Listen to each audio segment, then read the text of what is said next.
My name is Elias Thorne, and if my watch is still working, which I think it is, though the sunlight is hard to read now, it is day 4. But I need to go back to day 1, because the beginning was so dangerously boring. That's the thing about the end of the world. You expect a bang, or a siren, or a flash of white light. You don't expect a weather report. It was Tuesday, November 14th. I was driving home from the firm. I used to work, as a structural engineer in downtown Seattle. Traffic was the usual gridlock on I-5, a river of red taillights stretching out into the grey mist. I remember I was listening to a podcast about the Roman Empire. The host was talking about how concrete sets underwater. I remember finding that fascinating. Irony is a funny thing, isn't it? I had a coffee in the cup holder. Lukewarm. A hazelnut roast I didn't even like, but I drank it because it was a habit. I was thinking about the grocery list. Milk, eggs, cat food for Barnaby. The sky was that familiar bruised purple you get in November right before the sun gives up for the day. The wipers were on the intermittent setting. Swish. Pause. Swish. That's when I noticed it.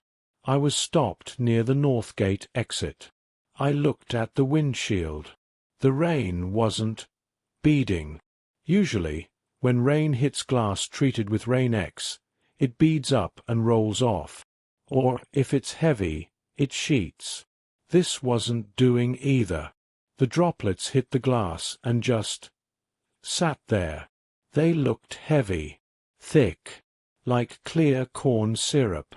The wiper blade swung across the glass. Thwump. It made a sound like dragging rubber across dry skin. It didn't clear the water. It smeared it. It left a streak of distortion right across my eye line. I frowned, hitting the washer fluid button. Blue liquid sprayed onto the glass. The wipers swiped again. This time they juddered. They skipped across the windshield, vibrating the steering wheel. The blue fluid mixed with the clear rain, creating a milky, sticky haze. "Great," I muttered. "Just great." I thought it was tree sap. Maybe I'd parked under a pine tree at the office? No, I was in the parking garage. Maybe an oil leak from a truck ahead of me? I leaned forward, squinting through the hazy glass. The traffic started to move, inching forward at 5 miles an hour. I turned the radio over to the local news station. Como 1000. Reports of unusual precipitation in the Evaporate and Linwood area, the anchor was saying. His voice sounded amused, not alarmed. Callers are reporting a sticky residue on the roadways. DOT advises caution as slick conditions may increase. In other news, the Seahawks are preparing for. I turned it down. Sticky residue. I looked out the side window. A semi-truck was creeping along in the lane next to me. I watched the rain hit the side of its silver trailer. Splat, splat, splat. They didn't run down. They hit the metal and stayed there, flattening out into little discs. They looked like contact lenses glued to the aluminum. A cold prickle of unease started at the base of my neck. I'm an engineer. I know fluids. I know viscosity. Water doesn't do that. I needed to get off the highway. I pulled into a Chevron station just off the exit. The overhead canopy lights were buzzing, casting a sickly yellow glow over the pumps. There were 3 other cars there. People were out of their vehicles, looking at the sky, looking at their hoods. I parked and turned off the engine. Silence rushed into the car, save for the rhythmic thud. Thud. Thud on the roof. It didn't sound like rain. Rain sounds like a pitter-patter. This sounded like someone was dropping marbles on the car. I pushed my door open. It stuck. The rubber seal around the door frame made a tearing noise, like ripping duct tape. I had to shove it with my shoulder to get out. I stepped onto the asphalt. It was slick, but not wet. It felt tacky. My shoe stuck for a microsecond before lifting. Smack. Smack. I walked to the front of my car, a sensible grey sedan. The hood was coated. It looked like it had been dipped in liquid glass. The layer was thin, maybe 2 millimeters, but it was uniform. I reached out to touch it. "I wouldn't do that, buddy." I turned. A man in a mariner's cap was standing at the next pump, holding a squeegee. He looked terrified. "Why?" I asked. "What is it?" "It dries fast," he said. He held up the squeegee. The rubber blade was encased in a hard, clear shell. I tried to wipe my lights. 2 minutes ago. It's hard as rock now. I looked back at my hood. I extended my index finger and pressed it gently against a fresh droplet that had just fallen. It was warm. That was the first shock. It wasn't cold rain. It was tepid, like bath water. It felt like epoxy resin before it cures. Thick, heavy, yielding slightly to my touch. I pulled my finger away. A thin, gossamer thread of the stuff stretched between my finger and the car hood, glittering in the station lights. It didn't break. It stretched for 6 inches before snapping. I rubbed the substance between my thumb and finger. It smelled sweet, cloying, like burnt sugar and ozone. And then, as I rubbed, it stopped moving. It seized. Within 10 seconds, my thumb and finger were coated in a hard, smooth shell. I picked at it with my nail. It didn't flake. It was strong. I had to gnaw it off with my teeth, cracking it like a hard candy. "It's a polymer," I whispered. "It's some kind of atmospheric polymer." I looked up at the sky. The clouds were low, swirling with a strange, bioluminescent grey. The rain was falling harder now. Thud, thud, thud. My hair was getting wet. Or not wet. Coated. Panic, cold and sharp, finally hit me. I realized that if I stood out here for 10 minutes, I wouldn't just be soaked. I would be encased. I would be a statue. "Go home," I shouted to the man in the mariner's cap. "Get inside." He stared at me, then looked at his squeegee. He dropped it. It clattered on the ground, a sharp plastic sound, not a dull thud. I dove back into my car. The door was harder to close this time. The hinge groaned. The latch clicked, but it didn't sound right. It sounded muffled. I keyed the ignition. The windshield was a blur of distorted light. The wipers were fused to the glass. I hit the switch, and the wiper motor whined, a high-pitched screech of electrical strain, before a fuse blew with a loud pop under the dashboard. "Okay," I breathed. "Okay. Keep it together, Elias. You know the roads. It's 2 miles. Just drive." Driving blind is a special kind of hell. I hunched over the steering wheel, trying to find patches of the windshield that hadn't been distorted yet. The streetlights outside were smearing into long, starburst streaks of orange and white. The rain was falling heavier. The sound inside the car was changing. It went from a tapping to a drumming, and now it sounded like I was being buried in gravel. The tires felt weird. The road surface was losing friction, but not like ice. It was like driving on flypaper. The car felt sluggish. The tires were fighting the stickiness of the road. I passed a stop sign. Or I think I did. I saw the octagonal shape, but the red paint was gone, covered in a layer of grey sheen.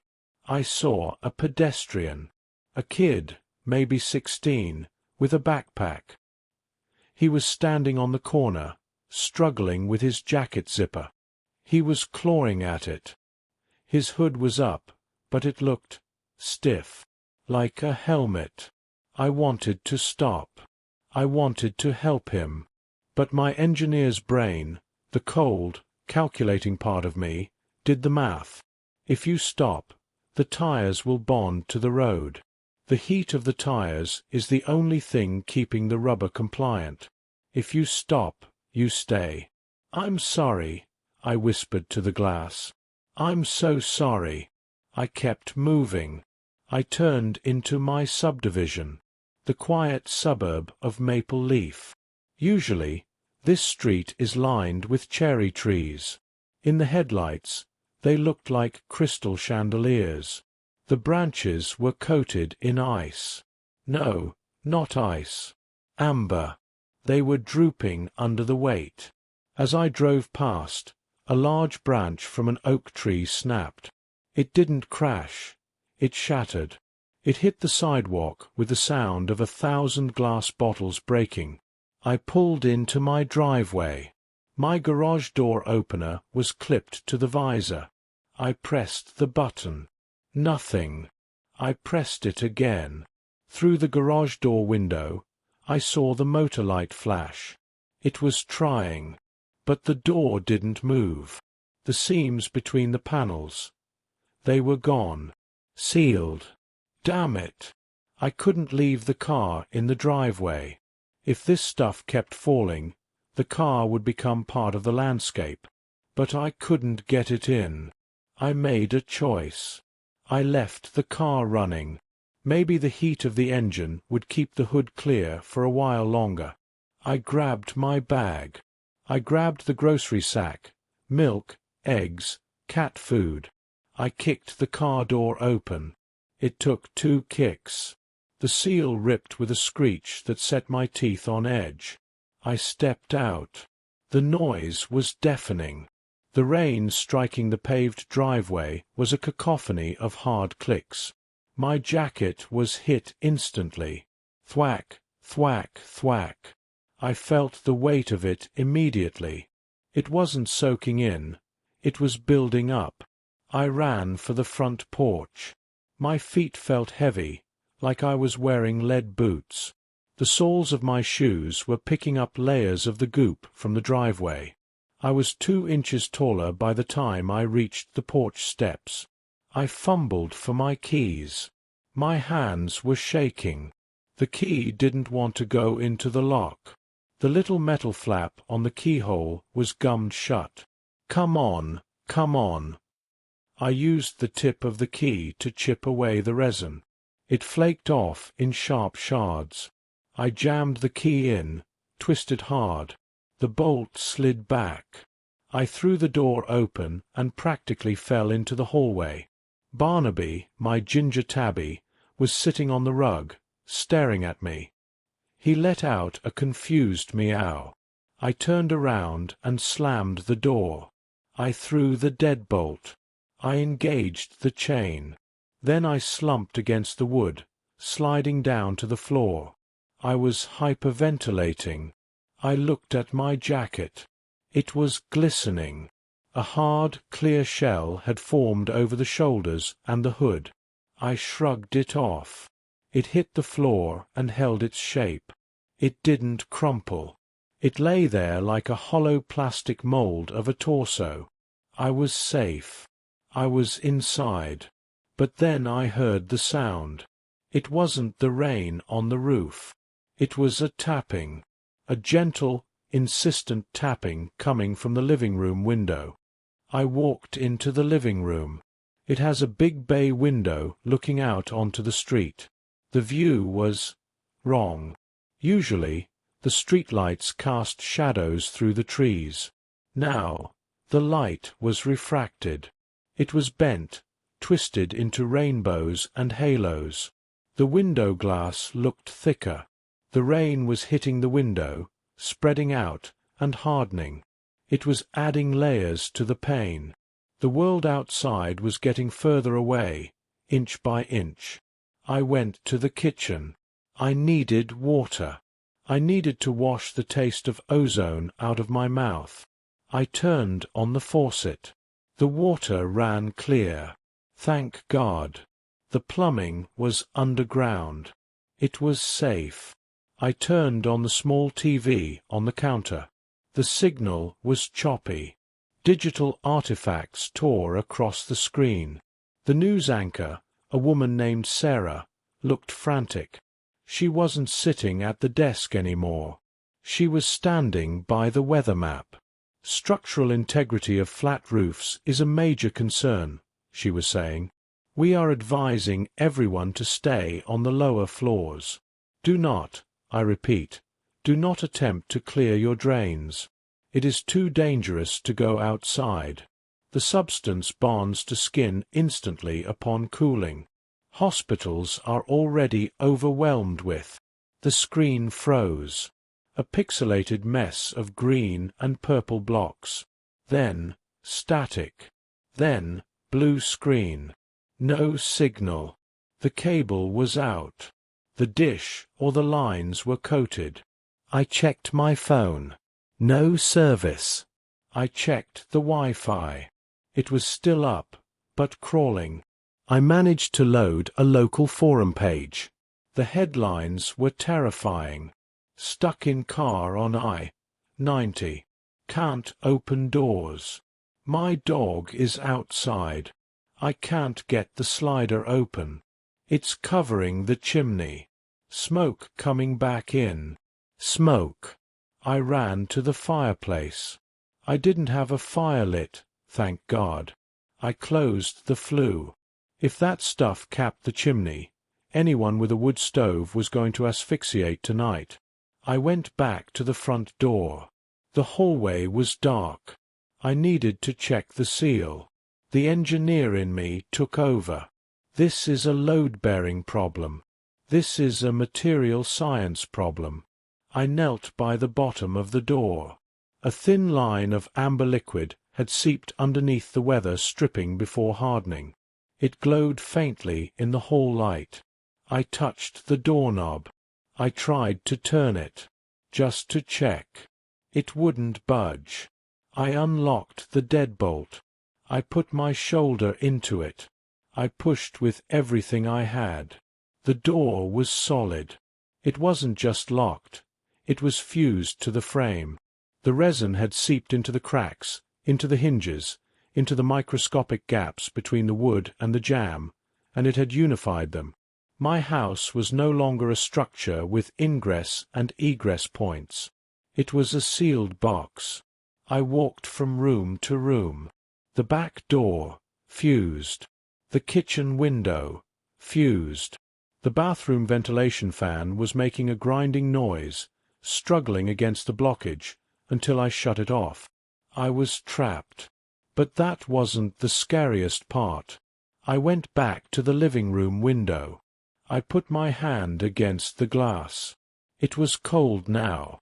The heat from the initial reaction had dissipated. The layer on the outside of the glass was already an inch thick. I could tell by the depth of the distortion. And as I watched, a bird, a crow, tried to land on the sill. It came in too fast. It tried to grip the wood, but the wood was smooth as glass. Its talons skidded. It tumbled backward, its wings flapping frantically. It hit the ground. But the ground wasn't ground anymore. It was a slope of fresh resin. The crow struggled. Its wing dipped into the wet layer. It pulled, but the resin held. It flapped the other wing, driving it down into the muck. I watched, helpless, from 3 feet away. The rain kept falling. Thwack, thwack, thwack. It covered the bird's feet.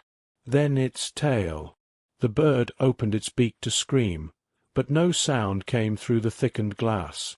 A droplet landed right in its open beak. The bird convulsed once, then went still. The rain continued. Within 10 minutes, the black shape of the crow was gone. smoothed over into a gentle amber-colored lump on the lawn. I stepped back from the window. I looked at my watch. 7:45 p.m. It had been raining for less than 2 hours. I looked at the ceiling. I could hear the rafters groaning. Wood is flexible. It breathes. Rock is not. And my roof was rapidly turning into a solid slab of rock. I sat down on the sofa. I pulled Barnaby onto my lap. His fur was soft, warm, alive. "We're in trouble, buddy," I whispered. The lights flickered. Once, twice, and then, for the first time, I noticed the smell coming from the air vents. The furnace was running. It pulls air from the intake. But if the intake screens are clogged, the air in the room was getting stale. I stood up. I had to find a way to keep the air moving. I had to find a way to reinforce the roof. And I had to do it before the power died. That was the end of the first few hours. That was the moment I realized I wasn't waiting out a storm. I was waiting to be fossilized. The smell was the first warning. You know that scent when you turn on the heater for the first time in October? That dusty, burning smell? It was like that, but wrong. It smelled like melting plastic and exhaust fumes. I stood in the hallway, staring at the thermostat. The little digital numbers glowed green. 72 degrees. The house was sealed. I had established that. But a house is a machine. It breathes. It inhales cold air through the intake vents outside, heats it, and exhales it into the rooms. It also pushes exhaust gases, carbon monoxide mostly, out through the flue. If the house is sealed, if the amber rain has coated the intake vents and the chimney cap. "The furnace," I said aloud. The sound of my own voice startled me. It fell flat in the hallway, absorbed by the growing density of the walls. I ran to the basement door. Barnaby trotted after me, his tail twitching. Animals know. He didn't like the smell either. I took the stairs 2 at a time. The basement was unfinished. Concrete floors, exposed insulation, piles of storage boxes. My workspace. The furnace unit is in the corner, a big metal box that usually hummed with a comforting efficiency. Now it was vibrating. Violently.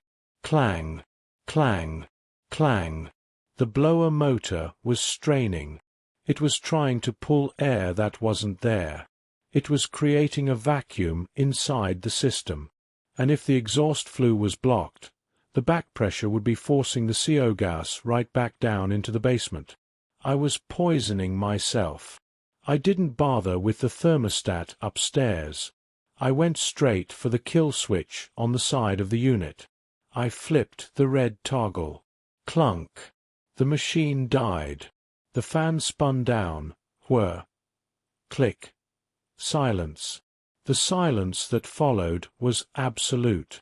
Without the white noise of the airflow, the sounds of the house settling became terrifyingly loud. Click. That was the floor joist above my head. The living room floor. I looked up at the exposed beams. They were standard 2 by 10 lumber. Strong. Capable of holding a piano, a bookshelf, a party full of people. But they weren't designed to hold a glacier. I grabbed a stepladder and climbed up to inspect the rim joist, the outer edge where the house meets the foundation. I put my hand on the wood. It was vibrating. A low, constant frequency. The rain outside was heavy enough that the impact energy was transferring through the walls, through the foundation, and into the frame. The house was shivering. I climbed down. It was going to get cold. Fast. Without the furnace, and with the house effectively encased in a block of ice, well, resin, the temperature would drop. But cold is better than dead. "Okay, Barnaby," I said, scooping the cat up. "We're camping in the living room. Bring the blankets." I spent the next hour scavenging. It's strange what you prioritize when the world shrinks to 2,000 square feet. I raided the pantry. Cans of soup. Crackers. A jar of peanut butter. I moved it all to the kitchen island. I filled every pot and pitcher I owned with water from the tap, just in case the pressure died. By 9 p.m., the transformation of the windows had begun. I was in the living room, wrapping myself in a duvet on the sofa. I looked toward the bay window. The streetlights outside, the high-pressure sodium ones that cast that ugly orange glow, were usually annoying. Now, they were the only proof that a world existed beyond my walls. But the light wasn't coming through clear anymore. The resin layer on the glass must have been 3 inches thick by now. The light was diffusing, scattering through the layers. It bathed the living room in a deep, syrupy amber glow. It looked like the inside of a bottle of whiskey. It was beautiful. I hate to admit that. It was hauntingly beautiful. The sharp edges of the window frame were gone, replaced by soft, glowing curves. I walked over to the glass. I couldn't see the street anymore. I couldn't see the trees or the cars. All I could see were vague shapes, shadows trapped in the gold.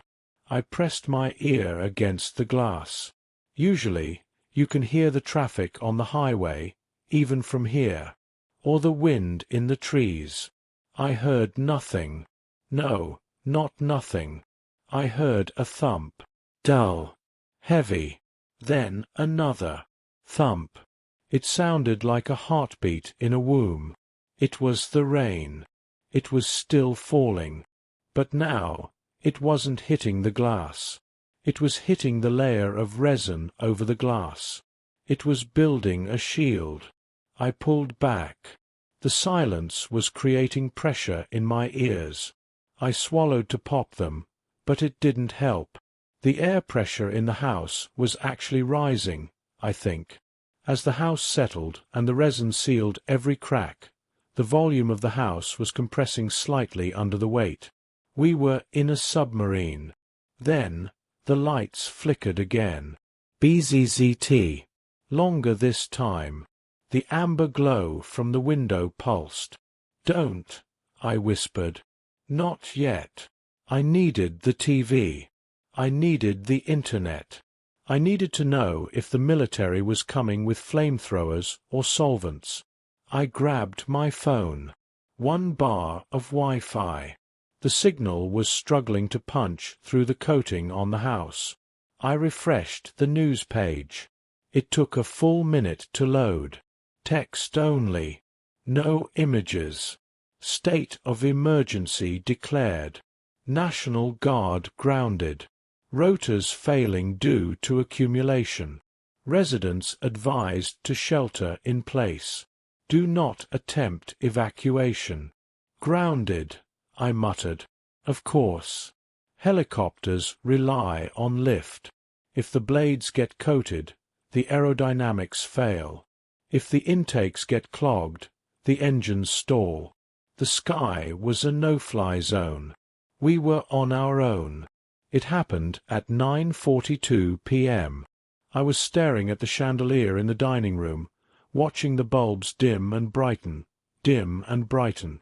It was like the grid was gasping for air. Somewhere out there, a substation transformer had finally had enough. Maybe the lines snapped under the weight. Maybe the insulators bridged and arc-flashed. Pop. The house plunged into darkness. The sudden absence of the electric hum was physical. You don't realize how loud electricity is until it's gone. The fridge, the router, the clocks, all silent. The only light left was the amber glow from the streetlights filtering through the windows. The room looked like a sepia photograph. I sat there in the dark for a long time. I didn't want to move. If I moved, I had to admit that this was real. Barnaby nudged my hand with his wet nose. "Right," I said. "Light." I had a flashlight. A heavy maglite I kept in the junk drawer. I fumbled my way to the kitchen, guiding myself by the furniture. I found the flashlight. I clicked it on. The beam cut through the amber haze, sharp and blue-white. It made the shadows jump. I swept the beam around the kitchen. It looked like a museum exhibit. The dirty dishes in the sink, the mail on the counter, artifacts of a civilization that ended 3 hours ago. I went to the sliding glass door in the dining room. This faced the backyard. It faced the Gables house. Mrs. Gable was a widow, 70-something. She spent her days gardening. I usually waved to her over the fence. I shined my light at the sliding door. The beam hit the glass and scattered. The resin was thick here, too. I couldn't see her house. I could just see the reflection of my own flashlight bouncing back at me, fractured into a dozen beams. Then I saw it. A faint light. Out there in the dark. It was blurry, like looking at a star through thick fog. It was moving. Left, right, left, right. It was Mrs. Gable. She was at her window. She was shining a flashlight back at me. I pressed my hand to the cold glass. I waved my light. Up, down, up, down.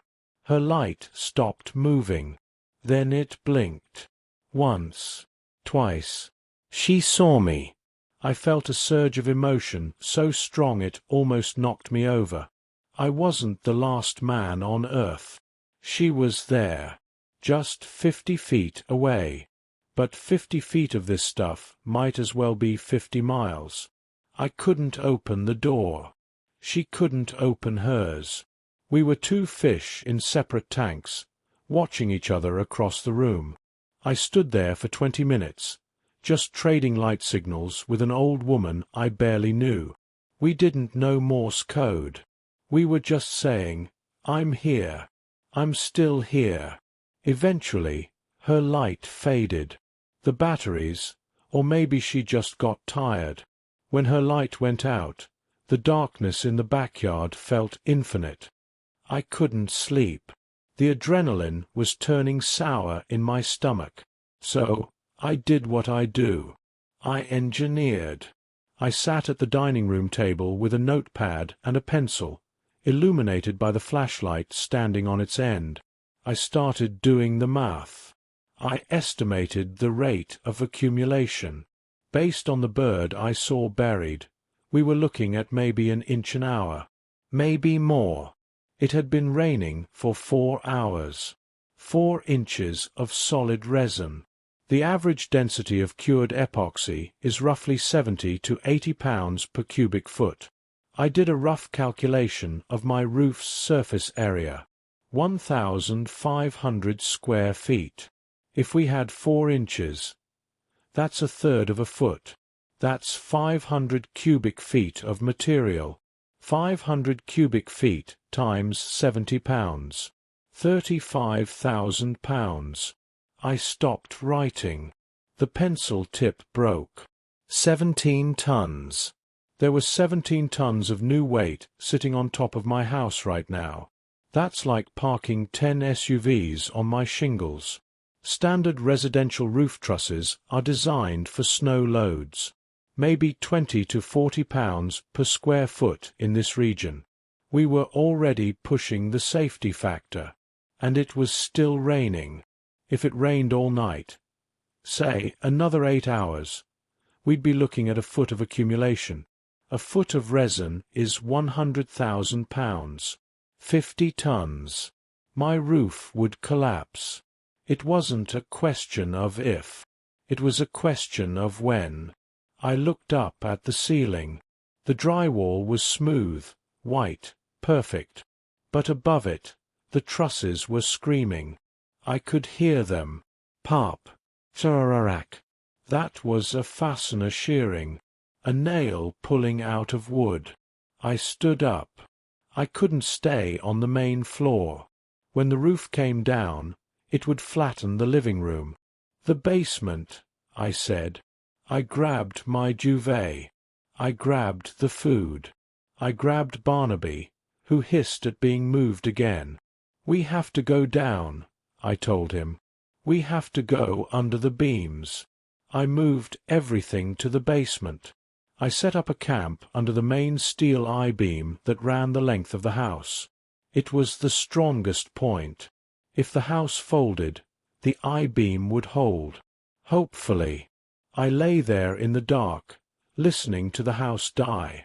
It's a terrible thing to hear. It's not a sudden crash. It's a slow, agonizing surrender. You hear the wood compressing. You hear the drywall tape tearing. And over it all, that muffled, rhythmic drumming. Thump, thump, thump. It was burying us. I closed my eyes, but I didn't sleep. I visualized the layers building up, sealing the vents, filling the gutters, bridging the gap between the eaves and the ground. Eventually, the house wouldn't even look like a house anymore. It would just be a smooth, amber mound in a field of amber mounds. And the worst part, I realized that when the sun came up tomorrow, I wouldn't know. The windows were getting too thick. The light wouldn't reach us. Tomorrow was going to be the first day of the endless night. I waited for the dawn. Humans are hardwired for it. We are circadian creatures. No matter how dark the night is, no matter how terrified we are, there is a primal expectation that eventually the sky will turn grey, then blue, and the monsters will retreat. I lay on the concrete floor of the basement, wrapped in 3 blankets, staring at the ceiling joists illuminated by the faint, dying glow of my lantern. My watch beeped. 7 a.m. This is the time I usually make coffee. This is the time the sun hits the kitchen tiles. I climbed out of the blankets. The air in the basement was cold, maybe 50 degrees, but it felt heavy, thick. I walked up the stairs. My legs felt like they didn't belong to me. I opened the door to the main floor. I expected. I don't know what I expected. A dim grey light? A diffuse glow? There was nothing. The hallway was pitch black. Absolute, suffocating darkness. I clicked on my flashlight. The beam cut a sharp cone through the dust that was hanging in the still air. I walked to the living room. I went to the bay window. Yesterday evening it had been a glowing amber portal. Now it was a black mirror. I pressed my face against the glass. I shielded the flashlight with my hand to stop the reflection. I couldn't see anything. No street lights. No neighbor's house. No sky.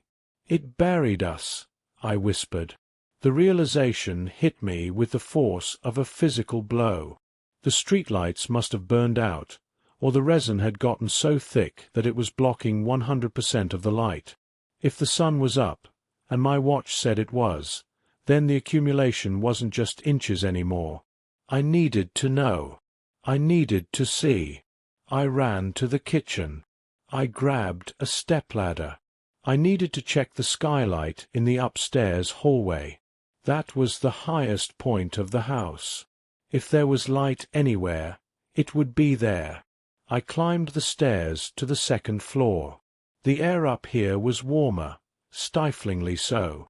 Heat rises, and with the ventilation sealed, the trapped heat from the house was pooling in the bedrooms. I set up the ladder under the skylight. I climbed up. I shined my light upward. The skylight wasn't there. Well, the glass was there. But above it, it looked like the cross-section of a geologic formation. I could see layers. Straighter. The bottom layer, right against the glass, was clear amber. The layer above that was darker, more opaque. And above that, just blackness. I put my hand on the skylight glass. It was vibrating. Thump, thump, thump. Faint, distant. It was still raining. I did the math in my head, staring at that black void. For the sun to be completely blocked, for a high-intensity star to be reduced to 0 lux. 6 feet, I said. Maybe 7. We weren't just encased. We were underground. The surface of the world had risen 7 feet in 12 hours. I climbed down the ladder slowly. I sat on the top step of the stairs. I turned off the flashlight to save the batteries.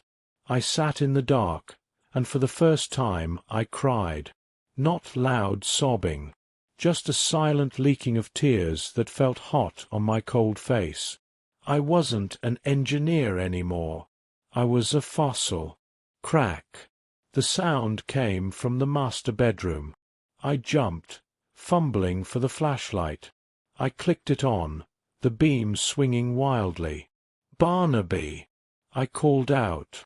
No answer. The cat was still in the basement. Smart animal. I moved toward the bedroom door. It was slightly ajar. I pushed it open. The beam swept the room. The bed, unmade. The dresser. The closet. Then, the ceiling. In the center of the room, the drywall had failed. It hadn't collapsed entirely. It had burst.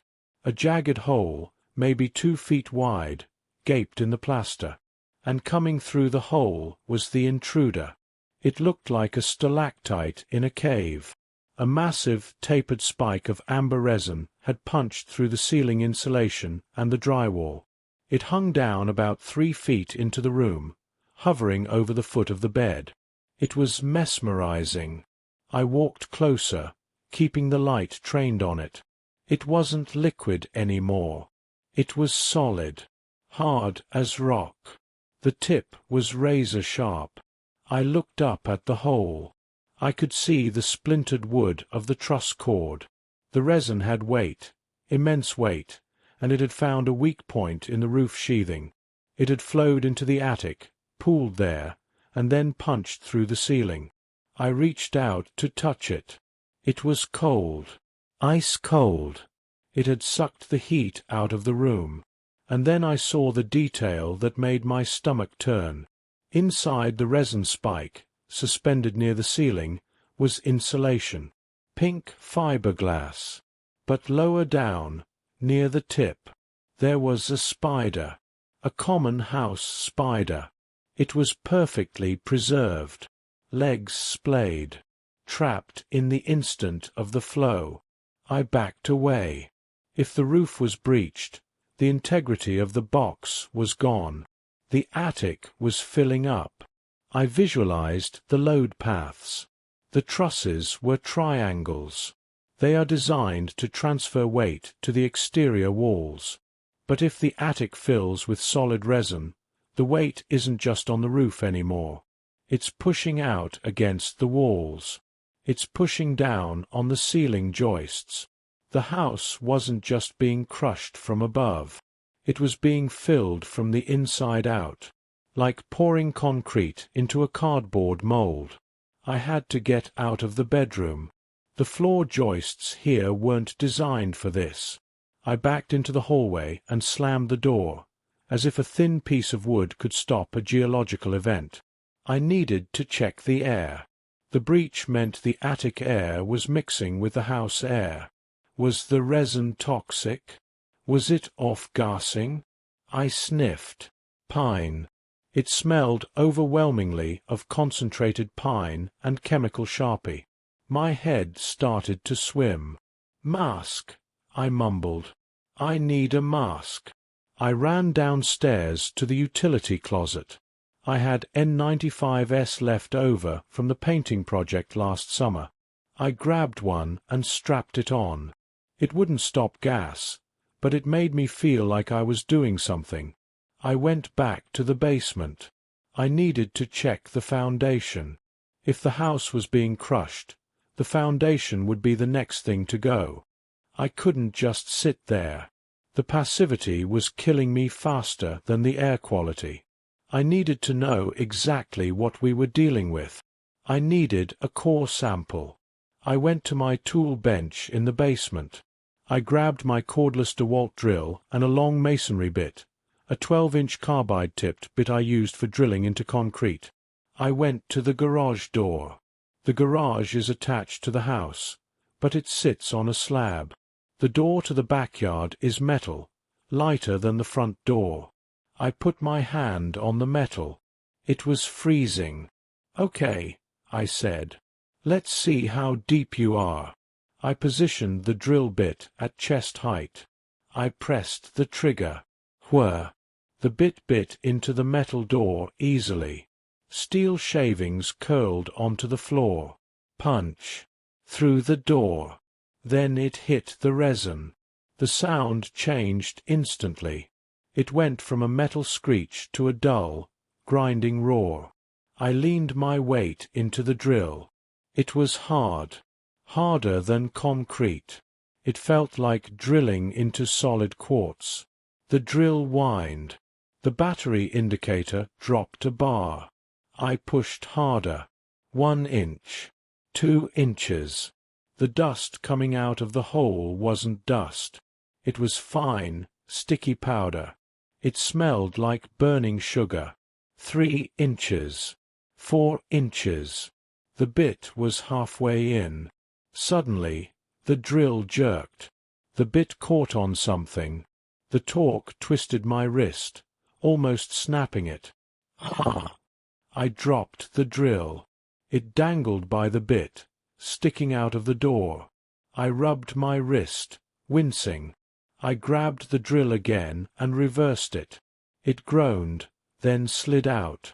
I shone my flashlight into the hole. It was a perfect, smooth tunnel into amber glass. But here's the thing. I had drilled 6 inches, and I hadn't hit air. I hadn't hit the outside world. I grabbed a wire coat hanger. I straightened it out. It was about 18 inches long. I slid it into the hole. It went in. All the way. My knuckles hit the door. The wire was completely submerged in the hole. I pulled it out. 18 inches of solid wall. I sat down on the garage floor. 18 inches at the door meant it had drifted, like snow drifts against a wall. The wind must have pushed the rain against the side of the house before it hardened. I was trapped inside a gemstone. I looked at the garage door opener overhead. The chain drive. I realized then that even if I had explosives, even if I could blow the door, I would just be blowing a hole into a mountain. There was no digging out. You can't dig through rock that heals itself every time it rains. I walked back into the house.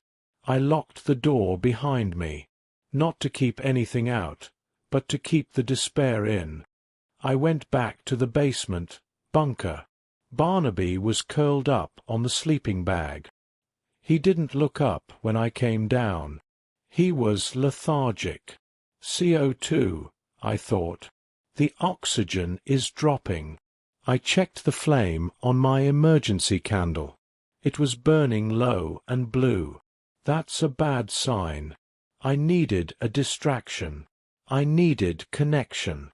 I had an emergency radio, a hand-crank Eaton unit, solar and dynamo.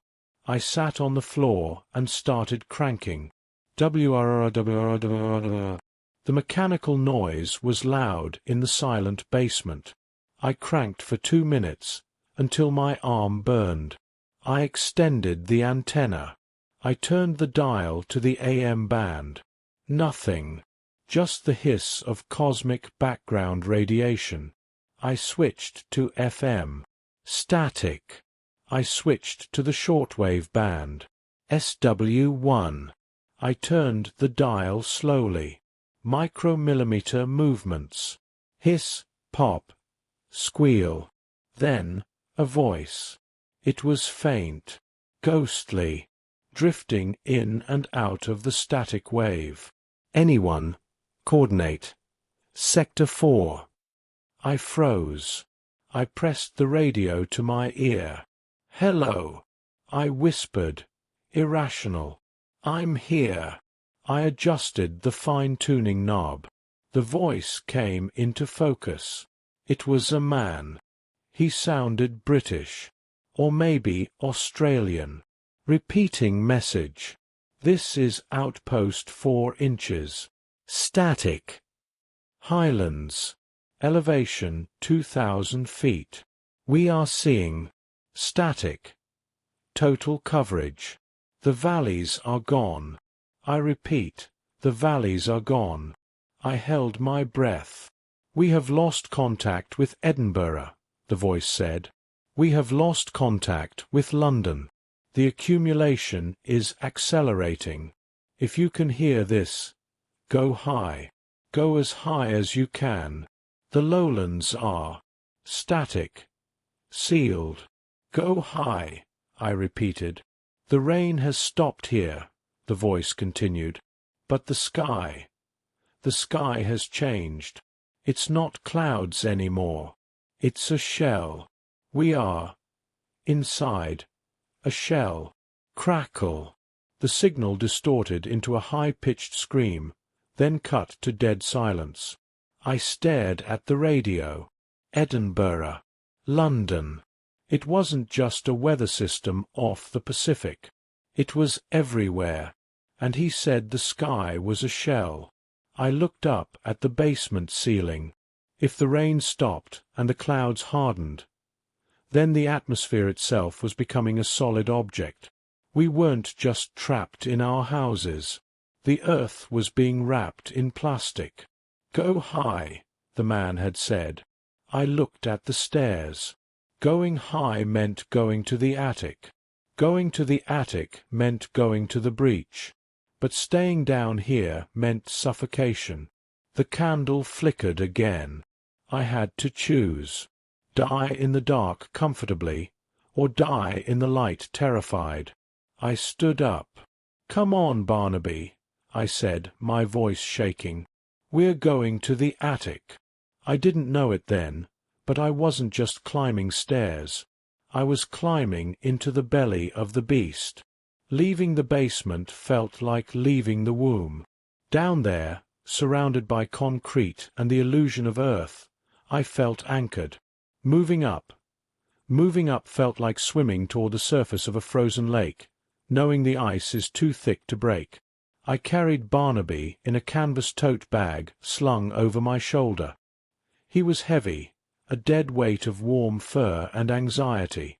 I had the crowbar in my right hand, the flashlight in my left. The N95 mask made my breathing sound ragged and loud in my own ears. HHHH. HHHH. I reached the landing of the main floor. The air quality here had changed in the last hour. It was sharper, colder. The chemical smell, that pine and ozone scent, was stronger. It tasted metallic on the back of my tongue, even through the mask. I shined the light down the hallway toward the living room. The amber glow from the windows was gone. The accumulation outside must have thickened to the point of total opacity. The house was now a tomb sealed in obsidian. I walked past the kitchen. I stopped. The refrigerator door was open. Just a crack. I hadn't left it open. I shined the light at it. A tendril of resin, thin as a wire, had come through the kitchen vent above the stove. It had dripped down, hardening as it fell, and it had somehow grown across the ceiling, down the cabinets, and wedged itself into the seal of the fridge door. It looked like a vine, a translucent, golden vine. I stepped closer. It wasn't just gravity. Gravity pulls things down. This drip had moved sideways across the cabinet face for 6 inches before dropping. It seeks thermal differentials, I whispered. My voice sounded muffled and strange. It's attracted to the cold. It had sensed the cold air leaking from the fridge and grown toward it. I shivered. The stuff wasn't alive. I knew that. It was chemistry. But it acted like a slime mold. It sought equilibrium. And equilibrium meant filling every void and sealing every temperature leak. I backed away. I didn't want to touch it. I turned to the stairs leading to the second floor. "Go high," the radio man had said. I put my foot on the first step. The carpet was damp. Condensation. The house was sweating. I climbed. Step 1. Step 2. Step 3. The darkness at the top of the stairs felt solid. It felt like it was pushing back against me. I reached the second floor landing. The temperature dropped 10 degrees instantly. The heat I had felt earlier was gone, sucked out through the breach in the roof. I turned toward the master bedroom. The door was still closed, where I had slammed it earlier, but light was leaking from underneath it. Not the warm amber light of the street lamps. This was a pale, bioluminescent grey, a sickly, twilight color. I reached for the doorknob. It was freezing cold. I turned it and pushed. The door stuck, then popped open with the sound of cracking ice. I raised my flashlight, but I didn't need it. The room was glowing. The stalactite I had seen earlier, the single spike of resin, had grown. It was no longer a spike. It was a trunk. A massive column of semi-transparent grey rock now connected the ceiling to the floor. It pulsed with a faint, internal light, like quartz catching a distant moonbeam. And it had branched. Thinner limbs of resin shot out from the main trunk, piercing the dresser, the nightstand, the mattress. The bed was consumed. My pillows were frozen inside a block of clear ice. The floor was covered in it. It crunched under my boots as I stepped in. Crish, crish. I looked up at the ceiling. The hole had widened. The drywall had dissolved or shattered. The entire roof structure above the bedroom was gone, replaced by this crystalline growth. It was mesmerizing. It was the most beautiful thing I had ever seen, and it terrified me to my core. I looked at the window. The glass was gone. The resin had pushed through, shattering the pane, and filled the room until it met the trunk. We weren't in a house anymore. We were in a geode. I walked to the closet. The attic access hatch was inside the walk-in closet. The closet door was open. The clothes hanging on the rack, my suits, my shirts, were stiff, covered in a fine mist of the spray that must have blown in before the resin hardened. I looked up. The hatch. It was a square of plywood, unpainted. I poked it with the crowbar. Thud. It sounded solid, but not resin solid. Wood solid. The resin hadn't reached the closet ceiling yet. The flow was concentrated in the center of the room. I set the tote bag with Barnaby down on a pile of shoes. "Stay," I whispered. I hooked the curved end of the crowbar into the trim of the hatch. I pulled. It gave. A shower of dust and pink insulation rained down. I pulled harder. Creak. The hatch fell open. Darkness tumbled out. Cold, dry darkness. I grabbed the edge of the opening and pulled myself up. My muscles screamed. I hadn't eaten in 20 hours, but adrenaline is a hell of a fuel. I shimmied through the hole and rolled onto the attic joists. I clicked my flashlight to high beam. The attic of a suburban house is usually a cramped, dusty space filled with ductwork and cobwebs. This was a cathedral. The roof decking, the plywood sheets that hold the shingles, had not collapsed, but it was coated on the inside. The resin had seeped through the seams between the plywood sheets and formed long, hanging draperies of amber, like curtains frozen in time. The air here was freezing. I could see my breath puffing out around the edges of my mask. I crawled along the central catwalk, balancing on the 2x4s. I made my way toward the peak of the roof. The ridge vent. Usually, there is a slot cut along the very top of the roof to let hot air escape. It's covered by a plastic vent and shingles. If I was going to break out, that was the weak point. I reached the center. I stood up. I had to hunch over, my neck bent against the rafters. I looked at the ridge. It was sealed solid. A thick vein of black resin ran the length of the peak. "Okay," I grunted. "Brute force." I raised the crowbar. I aimed for the plywood right next to the ridge beam. Wham! The sound was deafening in the enclosed space. The vibration traveled down the crowbar and stung my hands. The wood cracked, but didn't break. It was reinforced by the layer of resin on top of the shingles. Wham! I hit it again, and again. I was screaming with every swing, letting out the fear, the anger, the claustrophobia. Wham! Splinter! A chunk of plywood broke inward. I saw the underside of the shingles. They were black, tarry. I reversed the crowbar and jammed the spike into the hole. I levered it upward. Crunch! The shingles tore. And then, light. Not sunlight. Not starlight. A pale, diffused violet light spilled through the crack. I pushed harder. I put my shoulder into the crowbar. A section of the roof, maybe 2 feet square, broke free. It didn't fall. It hinged upward, held by the sticky resin on the outside, creating a flap. A rush of air hit me. It smelled of nothing. Absolutely nothing.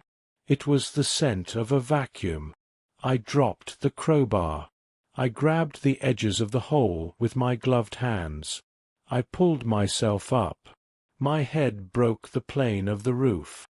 I stood up on the ceiling joists, my upper body sticking out of the top of my house, and I looked at the world.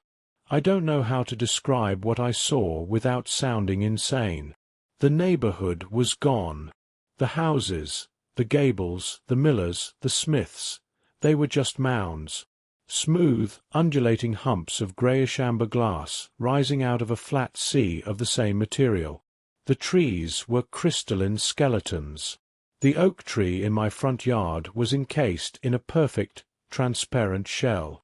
I could see the leaves inside, green and frozen, like a specimen in a jar. The street was a river of glass. But it was the sky that broke me. I looked up. There were no clouds. There were no stars. About, I don't know, maybe 500 feet up? Maybe 1,000. There was a ceiling. The rain hadn't just fallen. It had accumulated in the atmosphere. It had hit a thermal layer, or a pressure gradient, and it had hardened in the air. We were inside a dome. A massive, translucent, violet-grey dome stretched over the entire horizon. It was glowing faintly, lit by... what? The sun on the other side? The city lights reflecting back down? I squinted. The surface of the dome wasn't smooth. It was textured. It looked like the underside of a wave. "The shell," I whispered. The radio man was right. We were trapped in a bubble. A terrarium. I looked into the distance, toward downtown Seattle. I couldn't see the skyline. I couldn't see the Space Needle. I saw a mountain of resin. The city must have generated so much heat. The heat plumes from the buildings must have caused the resin to build up faster, spiraling upward. It was a jagged, glass peak rising into the violet mist. I turned slowly, scanning the horizon. Was anything moving? Was anything alive? I looked toward Mrs. Gable's house. The mound that used to be her home was dark. No light flickered from the depths. But then I saw it. About 3 blocks over. To the east. A light. It wasn't a flashlight. It was a flare. A bright, magnesium-red flare sputtering on top of one of the amber mounds. Someone was up there. Someone else had broken through their roof. I waved. I waved my arms frantically, screaming into the silence. Hey! Hey! I'm here! My voice didn't carry. The air was too thin, or the acoustics of the dome swallowed the sound. The person with the flare. I could see them through the gloom. A tiny black silhouette against the red light. They weren't looking at me. They were looking up. At the shell. And then I saw what they were looking at. Above us, in the surface of the dome. Something was moving. Shadows. Massive, serpentine shadows were swimming through the resin of the sky. Like sharks swimming under ice. They were huge. Miles long. They weren't breaking the shell. They were inside it. Or maybe they were the shell. The figure with the flare dropped it. The red light tumbled down the side of the roof mound and went out. The figure collapsed. I stood there, shivering, half in and half out of my house, staring at the monsters swimming in the sky. The air was getting hard to breathe. I felt dizzy. I looked down at the hole I had made. The heat from my house was venting out, steam curling into the violet air. I couldn't stay here. The cold was biting through my jacket. And the oxygen. The atmosphere inside the dome was finite. I lowered myself back into the attic. I pulled the flap of roofing back down, though it wouldn't seal. I collapsed onto the joists, gasping. I had gone high. I had seen the truth. And the truth was that we weren't just buried. We were being harvested. Or observed. I crawled back to the hatch. I dropped down into the closet. I picked up the bag with Barnaby. He meowed, a soft, complaining sound. "I know," I said. "I know." I walked back into the glowing, crystal forest of the master bedroom. I sat on the edge of the resin-encased bed. I took the radio out of my pocket. I cranked it again. Whir, static. Outpost 4, I whispered into the speaker, though it couldn't transmit. Outpost 4, I went high. I looked at the resin tree in the middle of the room. I went high, I said, and I saw the keepers of the zoo. I came down from the attic. I don't remember climbing down.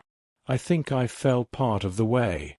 My knees hit the floor of the master bedroom, sending a shock of pain through my legs that felt distant, like it was happening to someone else.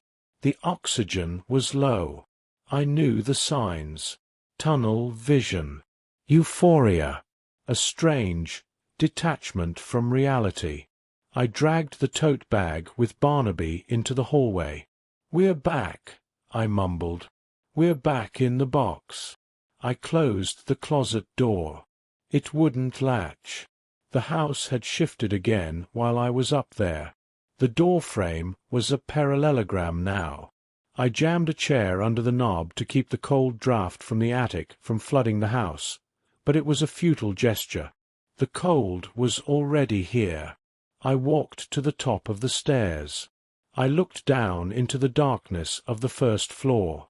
It wasn't dark anymore. The kitchen, the living room, the hallway, they were glowing. The resin had finally breached the lower seals. It had come in through the weep holes in the brick, through the dryer vent, through the microscopic cracks in the foundation. Veins of amber light were pulsing in the walls. The house looked like the inside of a living organism. It was vascular. I walked down the stairs. I felt like a ghost haunting my own life. I went to the kitchen. The vine I had seen earlier, the one reaching for the fridge, had grown. It was thick as my arm now. It had wrapped around the refrigerator door and crushed it inward. The metal was crumpled like foil. The resin was feeding on the cold freon inside. I didn't care. I wasn't hungry. I walked into the living room. The furniture was floating. Not literally, but the floor was covered in a foot of resin that had seeped up from the basement. The sofa, the coffee table, the rug, they were encased in the bottom layer, suspended in the glass. I waded through it. It was viscous, sticky, but hardening fast. It sucked at my boots. Schlup, schlup. I made it to my favorite armchair. It was an old leather wingback. It sat on a slightly raised platform near the fireplace, so it was still mostly clear of the flood. I sat down. I set the bag on my lap. I opened it. Barnaby poked his head out. He didn't meow. He looked at the glowing walls, his eyes wide, pupils dilated to black saucers. He sniffed the air. I pulled off my N95 mask. It wasn't doing anything anymore. The air in the house was the air of the shell now. I took a breath. It tasted sweet, like honey and ozone, and memories. That sounds crazy, I know, but the smell triggered things. My mother's perfume, the smell of the ocean, the smell of old books. It was a sedative. I could feel my heart rate slowing down. Thump, thump, thump. I reached into my pocket and pulled out the dictaphone, the one I'm speaking into right now. I checked the battery light. Red. Flashing.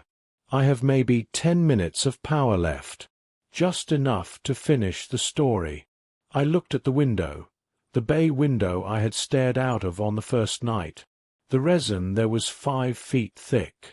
But because the house was glowing from the inside now, I could see into the layers. And I saw them. The neighbors. The Gables house was gone, but the resin connected us. And through the distortion, through the miles of amber glass, I could see shapes. They weren't moving. They were sitting in their living rooms, or standing in their kitchens. They were preserved. And I realized then, the shell isn't a weapon. It isn't an attack. It's an archive. The things in the sky, the swimmers, they aren't destroying us. They are cataloguing us. They are wrapping the world in a protective coating. Maybe they know something we don't. Maybe a solar flare is coming. Maybe a supernova. Maybe the universe is ending, and this is the lifeboat. Or maybe I'm just high on lack of oxygen and trying to rationalize my own extinction. But it feels true. The resin isn't killing me. It's waiting for me. I looked at the floor. The amber level was rising. It was creeping up the legs of the chair. It was warm now. The chemical reaction was generating a gentle, radiant heat. It felt like a bath. I pet Barnaby. He was purring, a deep, rumbling purr that matched the frequency of the house. He climbed out of the bag. He stepped onto the arm of the chair. He looked at the rising tide of amber, and then he stepped into it. Barnaby, no. I reached for him, but he didn't struggle. He didn't burn. He sank into the semi-solid fluid. He looked back at me, his eyes calm, and then he curled up. He curled into a ball, just like he does on a Sunday afternoon. The resin flowed over him. It covered his paws, his tail, his ears. He didn't drown. He just stopped. He was frozen in perfect clarity. a sleeping tiger in a jewel. He looked peaceful. He looked eternal. I sat back in the chair. Tears ran down my face, but they felt different. They didn't feel like sorrow. They felt like release. My legs are numb. The resin has reached my waist. It doesn't hurt. It feels like a heavy blanket. It feels like being tucked in. I'm recording this for whoever comes next. Maybe in 1,000 years, the shell will crack. Maybe the swimmers will leave. Maybe a new species will dig us up. If you are listening to this, if you cracked the seal and played this tape, know that we didn't die screaming. At least, I didn't. I am sitting in my favorite chair. I am wearing my favorite sweater. My cat is sleeping beside me. The light in here is golden. It's the color of late afternoon sun, preserved forever. I can see the resin rising toward my chest. It's moving faster now. It wants to finish the set. I'm going to stop talking soon. I want to save the last bit of air for just looking. I wonder what I will look like to you. Will I look afraid? Or will I look like I'm waiting? The radio. The man said to go high. I think he was wrong. There is no high. There is no low. There is only the amber. It's at my chest. It's hard to expand my lungs. I'm going to place the recorder on the high shelf behind me. Maybe it will stay dry a little longer. My name was Elias Thorne. I was an engineer. I lived in Seattle. I loved hazelnut coffee, even though it was bad. I loved history podcasts. I loved my cat. And I was here when the sky fell. The resin is touching my neck. It's warm. It's time to sleep. Good night.